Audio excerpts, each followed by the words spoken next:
सगळ्या सुविधा येतील, सगळ्यात चांगल्यात विमा, अनुदान, पगारी शेतकरी, लेक लाडकी योजना सगळी चांगली. 1 रुपयात विमा भरला होता, मिळाला. कांदा चाळ मिळाली, त्याचं अनुदान मिळालं. पुन्हा वीज मोफत केली शासनानं सगळी. तर पीक आलं की लोक यायचे द्या बिल म्हणायचे, आता म्हणू शकत नाहीत तसे. ह्या लाईट मोफत केल्या जात. सगळी सुविधा चांगली भाजप सरकारची.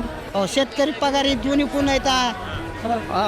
ह्या वरल्या केंद्र सरकार पुन्हा येतात, महाराष्ट्र शासनाकडून येत. 1 नंबर शासन. त्यांच्या काळात काहीच मिळालं नाही, विमा मिळाला नव्हता, अनुदान मिळालं नव्हते त्याच्या अगोदर. लाईनमॅन लोक येऊन सारखे बिल द्या 3-3 हजार तरी भरा, नाही तर 5-5 हजार तरी भराच मारायचे. आता तसं नाही, भरा म्हणणार नाहीत ना, आता वरूनच मोफत म्हणले.